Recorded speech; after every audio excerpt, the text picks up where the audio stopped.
Welcome to the Living the Dream podcast with Curveball. If you believe, you can achieve.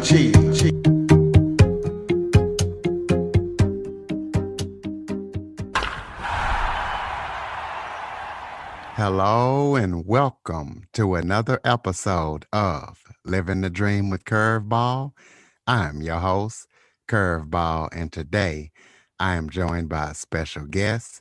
She is a professor, a radio station owner, and she lost her sight at a young age. So we're going to be talking to her about how life was growing up, what it's like to be a blind professor, and we're going to be talking to her about her radio station, Beach Baby, Alicia Eidson. Thank you for joining me today. Oh, thank you for having me. It's an honor. Oh, anytime. Why don't you start off by telling the audience a little bit about yourself, anything that you might want them to know, a little bit of background about you. I am originally from California, and I moved across the country all the way to Florida about 17 years ago. And gosh, I am a mom and a grandma now and a wife, and I like to think of myself as a good friend and a good sibling. I have siblings, and so I'm kind of your stereotypical person, just growing up and had a few challenges and am learning to overcome them as I go. So let's talk about growing up blind. When did you lose your sight? How did you react to that? And what was life like growing up, starting off sighted, but losing your sight? Yeah, I was born sighted, as you stated. I went from early on until about 8 years old, just fine.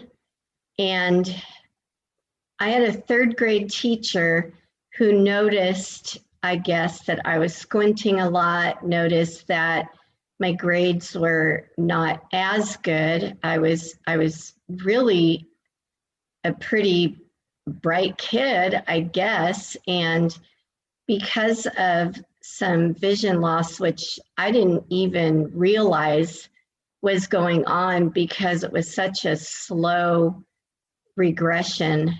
So anyway, she noticed, so hats off to her. She told my mom, and so my mom took me to an eye doctor, and I was immediately diagnosed with an eye disease called chronic uveitis. And the doctor explained it mostly to my mom. So the language and the words at 8 years old, I didn't really understand. I did hear him say, eventually go blind.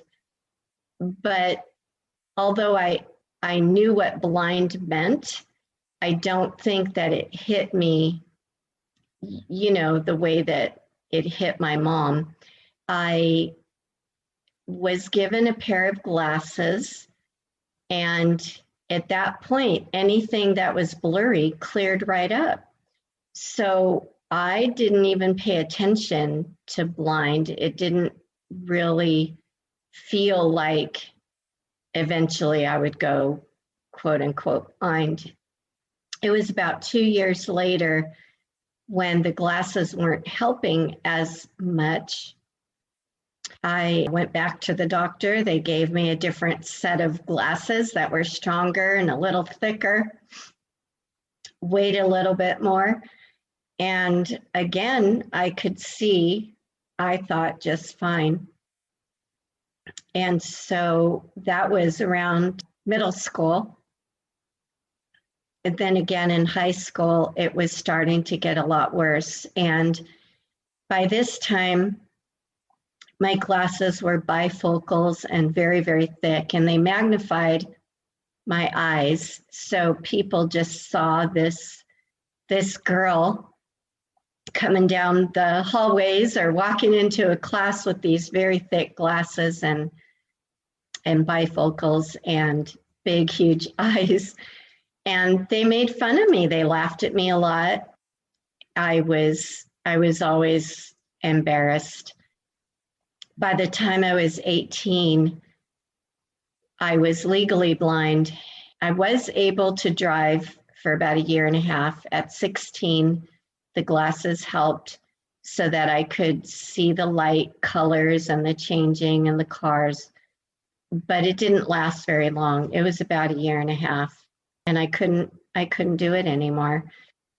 So they took the license away. They called me legally blind, and things were very fuzzy, very blurry. And yeah, by the time all that happened, I was in my junior year of high school, and it was very difficult going to school because kids are not very nice, you know. They're kind of mean, and they're into name calling and making fun and teasing and making jokes. And I used large print books, and they would pretend like they were carrying my books like they were heavy bricks, and they would make noises like they were grunting to pick them up. And so it was very difficult growing up that way. I finally left. I left school. I took my glasses off very angry one day and smashed them because they weren't helping. And I think I was angry and I was depressed. And yeah, that's what it was like. So, what helped you make it through those tough times? Well, in the beginning, I think I kind of went into myself. You know, I started reading a lot with audiobooks, and I kind of just kept to myself in the beginning. I was introduced to a program at the Braille Institute where I was just going to classes to deal with. So they were like adjustment classes and grieving classes because I was grieving a loss, you know, my vision loss. They considered there a loss, like a death, you know, a part of me that died. That's kind of where it began. I also met somebody that was wonderful, and he actually didn't mind the fact that I was losing my vision. In fact, he embraced it, and he was a Marine, and he and I kind of fell in love and did the get married thing, and we had a child. I was still in that late process of having a little bit of vision, but not much at all. So as long as I could kind of get myself around, I think he was okay with it. But when I went totally blind a couple years later at age 23, he couldn't handle it very much anymore, and he left, and so that ended my marriage. And I really did need to pull through a different way. And so I went back to the Braille Institute, and I met a lady. Her name was Cora. She was absolutely amazing. She was upbeat. She came alongside. She talked to me about doing some counseling, and she asked me if I ever wanted to do better. And I told her I didn't think that I could do better because I couldn't see anything anymore. And she asked me if I had any plans to get a job or go to college. And I said, no, I didn't think that I could. And she helped me, she educated me, you know, she helped me to understand that there was a whole life that I could have after blindness. And in the beginning, I thought, this woman must be crazy. You know, she can see, she doesn't know what she's talking about. So, but she started me thinking. She helped me to get into classes. She helped me to find a front office position as a receptionist. And I owe everything that I do today with where she started me, because I really had no idea. I didn't know other blind people. My family didn't know blind people. So we had nothing to stand on in the beginning. But Cora really, really was a great influence, a great role model, not in the sense that she was blind and she taught me things from a blind perspective, but she worked with so many other blind people and she worked in the community, and she was able to help me get involved in programs that would really help. So in this job, I had my own paycheck. I didn't have to be dependent on, you know, things like welfare, food stamps, or any of those things anymore. So she also helped me seek out some career and vocational programs, which helped. I was super excited about that because I didn't know about any of these things. I didn't know about accessibility. I didn't know that there were computers that talked or software that made the computers talk. I just didn't know any of it. And so she introduced me to all of that. Really, that's how it all got started. Well, let's talk about going through college. How hard was it to get through being blind with stuff maybe not being as accessible or accessible like it should be? And how did you manage to get through? Well, at school, when I started at a 2-year college in California. So they called it junior college back then. I think now it's community college. But I went, and there were people that worked in the Disabled Student Center that were paid to be note takers. So they would write everything in notes in print. And so I wasn't sure what I was going to do with all these notes, but they came in and they took, you know, fabulous notes. I just needed to get them put on a tape. So there were people at my church that I went to that would read all of these notes onto tape. And they would also read the chapters that I had to read for that week on cassette tapes, and I would take them home. And so between the notes and them reading those chapters, I was able to keep up with the other students. That's really how I made it through my AA degree, which I got. It took 2 years, like pretty much everybody else.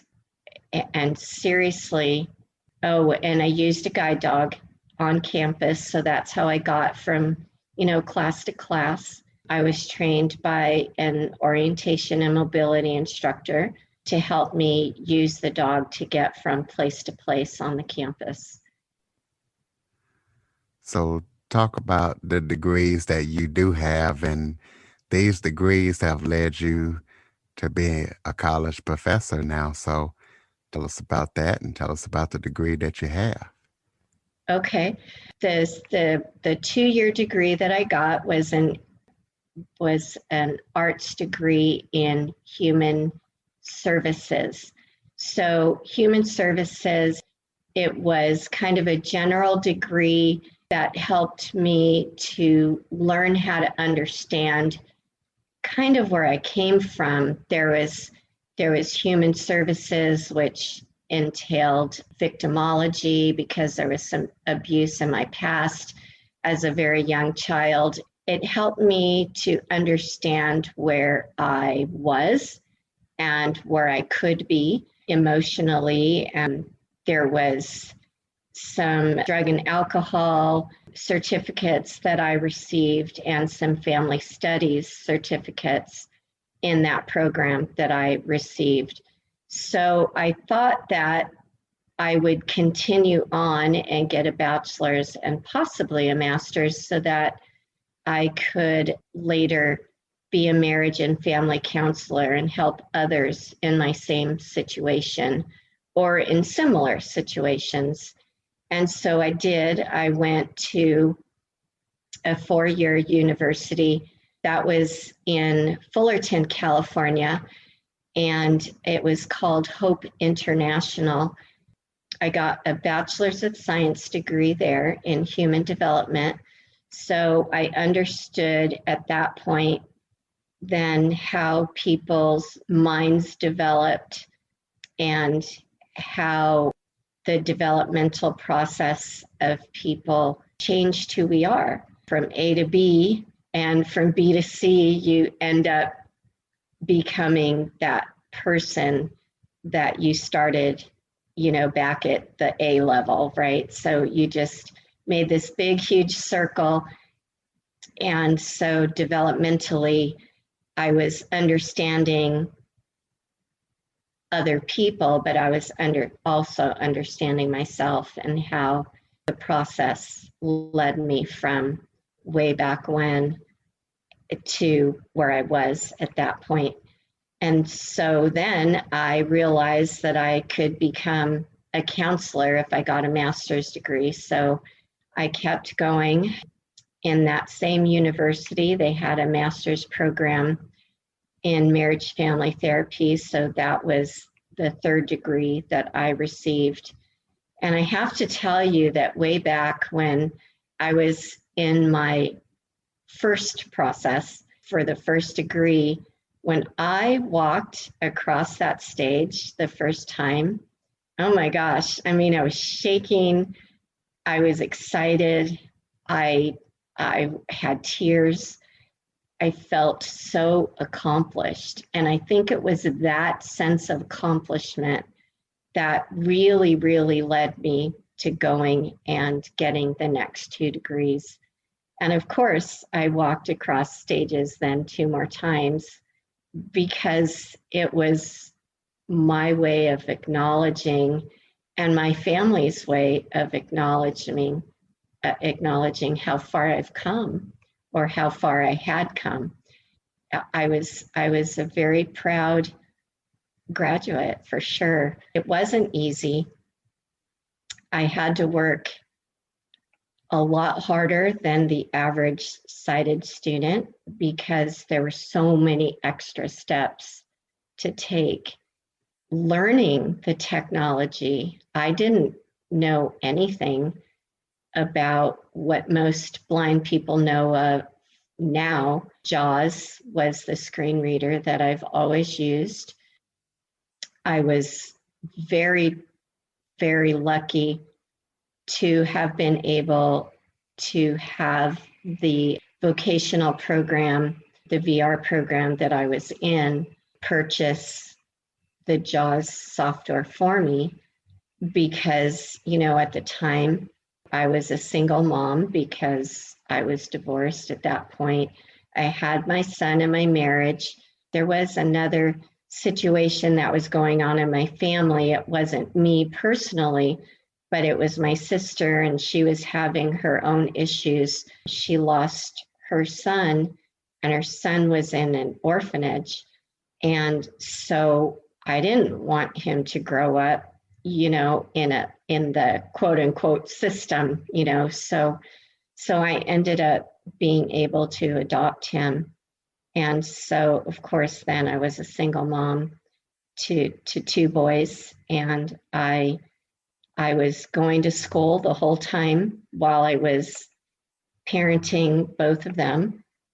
So I had some extra challenges, but you know what? I I made it through because I have a really big God, and because I knew some great people that helped out with babysitting so that I could go to school. So they helped me all through the whole college process.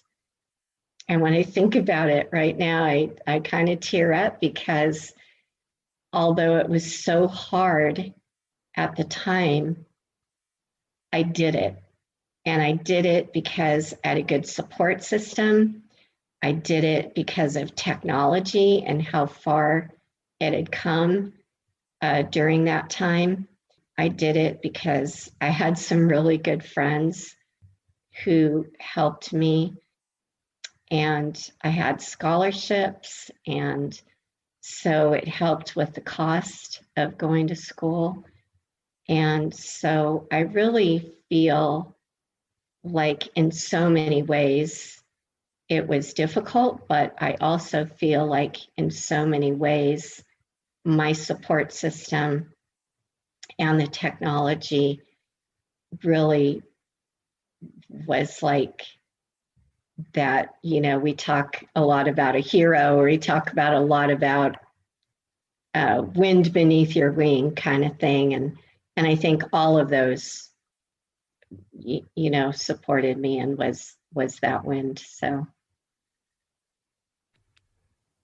let's talk about you being a college professor, being a blind college professor. How do you prevent people from cheating on tests or doing things that they're not supposed to? How do you run your classes and make sure that people respect you as a regular professor and not try to take advantage of you? Oh, yeah, that's tough. I guess I started as a marriage family counselor. Becoming a marriage family counselor was quite a success story also, but after doing it for quite some time, I realized that it was time to stop, and that's kind of a whole different interview probably. But because I was a counselor first, I had worked with so many couples that were hurting. There was a lot of sex addiction and affairs and depression. And I think that in that process of counseling, I learned so many things that I wished I had known before I got married. And I wish that these couples had known before they got married. And so I had to decide where I would go after being a counselor. And when somebody told me that with a master's degree I could teach at a community college, I thought I might look and see if I could teach something in counseling or something in some of those other fields. So when I applied, they told me that I would qualify for teaching human sexuality, and I would qualify for marriage and the family, or marriage and intimate relationships. So those are the classes that I applied for. It took about 3 months from the time that I put in my application to the time that I heard from anyone. So 3 months is a long time to wait.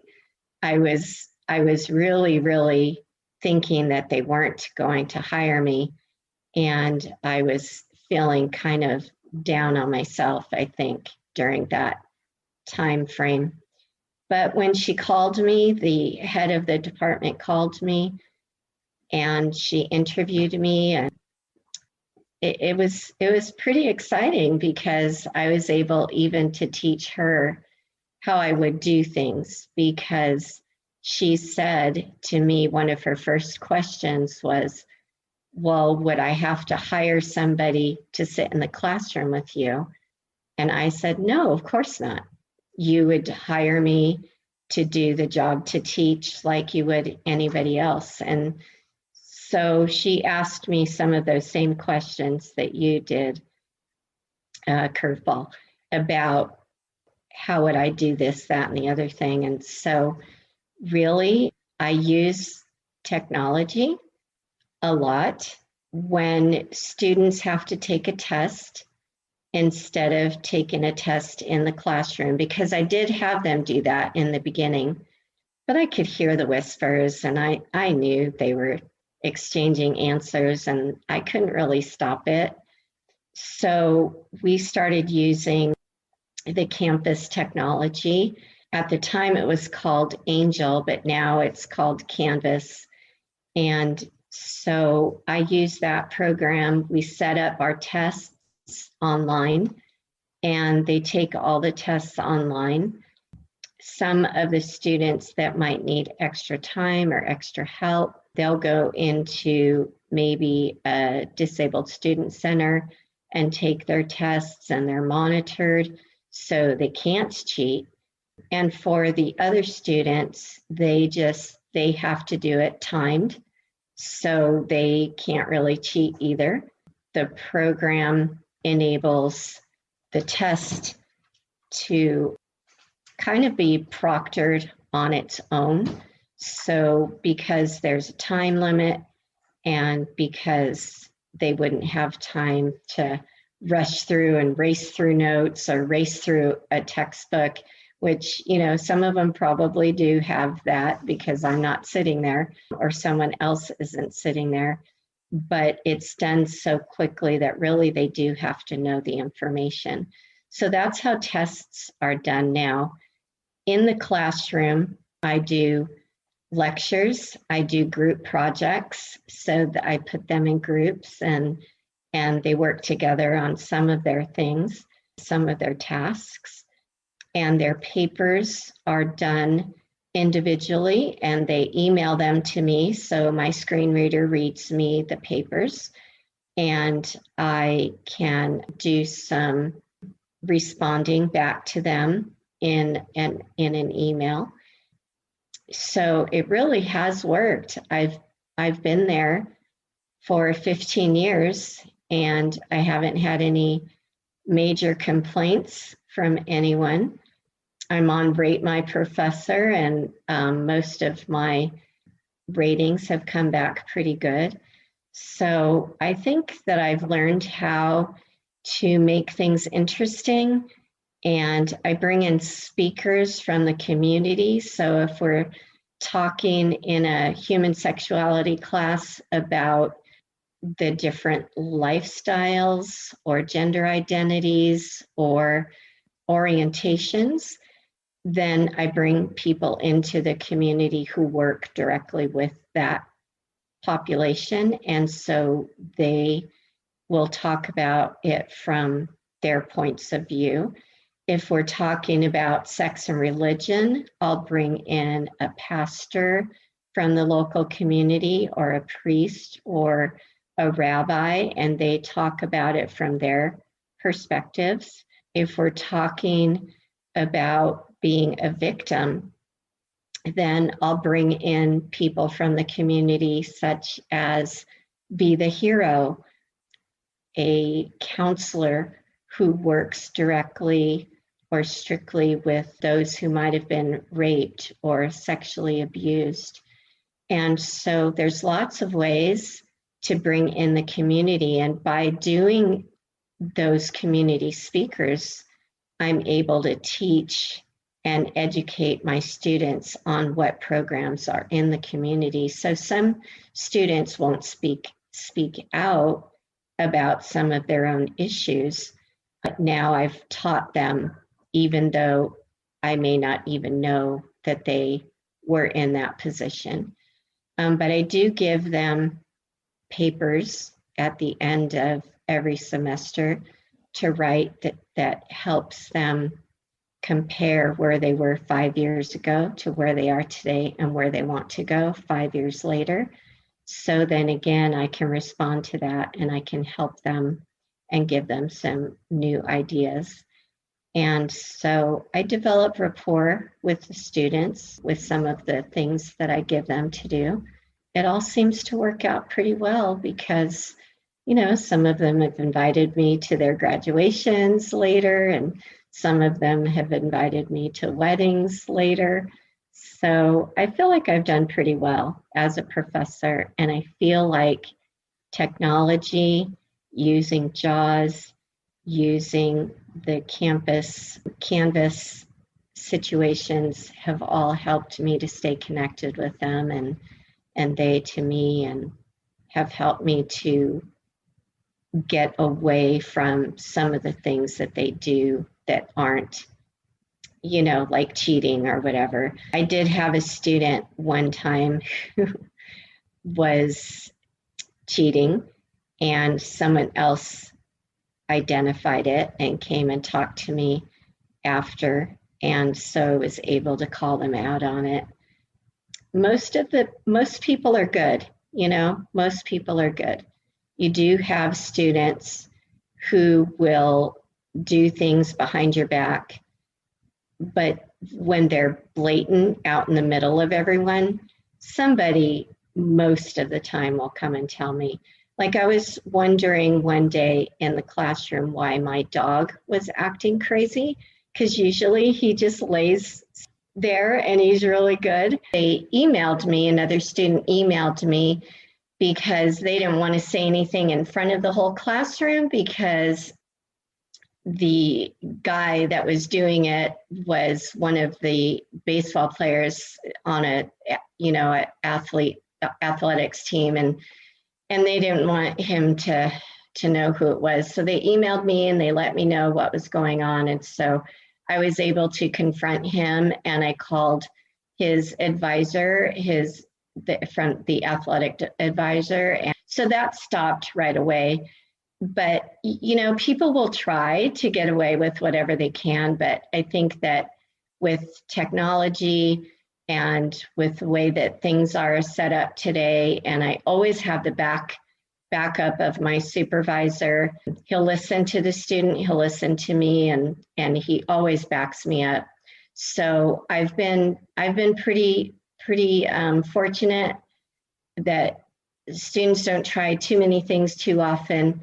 But I mean, there's always going to be one that does, and there's always going to be one that is going to feel bad and kind of let me know behind the scenes what's going on. So I feel like, between using JAWS and between using the Canvas programs, and between students who are filled with integrity and honor, it's worked out pretty well. And I think that I enjoy doing what I do, and I think it's good.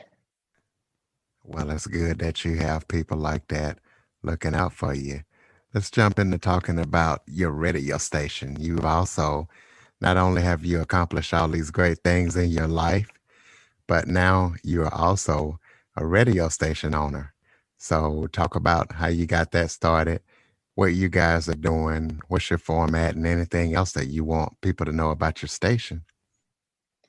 Well, the station is Ocean Waves Radio. Today actually is our 5-month anniversary. We started October 16th, went on the air then. And so today we've been up and running 5 months. I call it Ocean Waves Radio because the beach is like my happy place. It's my favorite place to be. And it brings me so much peace, and I love the sun, and it cheers me up no matter what is going on, and I just love it. So we're oceanwavesradio.com. We're on Facebook. We're at Ocean Waves Radio on Facebook, and on Twitter, we're Ocean Waves 407. We just started Instagram today, and so there's some photos of me and my family at the beach right now. I hope to get photos of all of my DJs working, And so that's the hope in the next few weeks. We have a great format. We work with several genres. We have jazz and we have music for the old soul, we call it, which is a morning program that plays 30s, 40s, and 50s, early 50s. We have another format that is 50s and 60s. It's cruising with Johnny V at the hop. And we have 1, 2, 3 DJs right now that are doing different shows that are 80s, 90s, and 2000s. We have 2 different country formats. One is very classic, old school 40s through the 70s. And we have the brand new country of today. Beach Baby has her Beachin' It with Beach Baby show, and we do Caribbean sounds and tropical sounds. We have Jimmy Buffett and some of the country singers that do beach songs about the beach, like Thomas Rhett Sand and Toes in the Water by Zach Brown Band and Jimmy Buffett and all those. We have 2 days where it's all Christian praise, worship, and hymns. That's every Wednesday. We call it Worship Wednesday. And on Sunday, we call it Sail Away Sunday with the Captain. And we have pastor chats on Sundays. We have people from the UK doing some of our worship shows. So we have quite the gamut of a huge variety, very diverse. You know, we're looking for new DJs and we're looking for new ideas. We just this last week started a children's hour 4 days a week. So for 1 hour, we play all children's music, and that's super fun. We have 2 DJs doing that. And gosh, I don't want to leave anybody out. Oh, we have new wave, alternative, and punk show once a week for 2 hours. So we really do have a huge variety. And so we have a show for everyone. I mean, there's just about everything. There are a couple things that we may add in the future. But, and we have yesteryear's baseball, which is a game that's played actually once a week. We have 2 teams from history play one another using dice and using stats from the year that they're being played.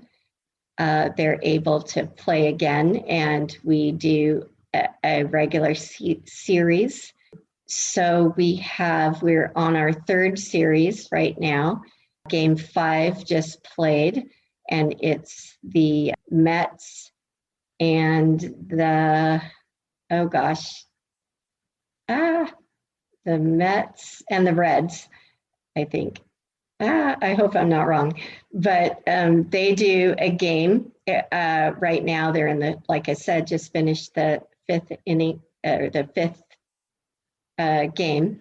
And so hopefully there will be 2 more games and we'll see who wins. But we have that on Friday mornings. I'm looking for a sportscaster. I want somebody who loves sports to come in and do at least an hour a week. I love football and baseball, and I kind of keep up because of other family members, what's going on with basketball and hockey. One of my DJs is totally into golf, and he wants to do a golf show, but I don't want just a strict, golf show. I really want to encompass all of the sports. So that's what I'm hoping for in the near future. We love it, and we're a great team, and we love working together, and we haven't had any real issues thus far. So the hardest thing, again, is technology. And it's just learning all there is that can be done and all there is that should be done. But really, for 5 months, I think we're doing well. We're growing. We started with 2 DJs. We have 10 now. So we're really moving quickly and we're loving it.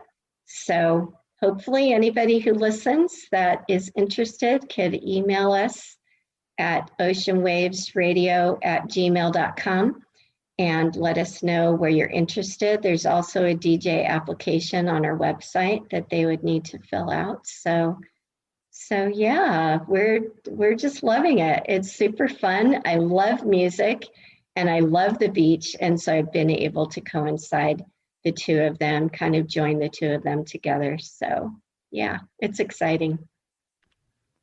Sounds like you're doing a great job. Do you have any final thoughts before we close it out?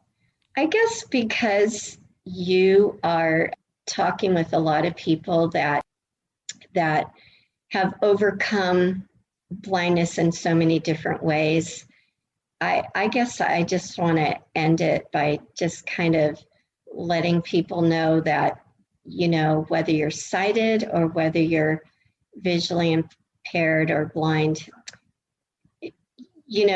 we can look at it as a real bummer, and anybody would. I did. It was not an easy thing to overcome, and there's still things, after all these years that we have to overcome.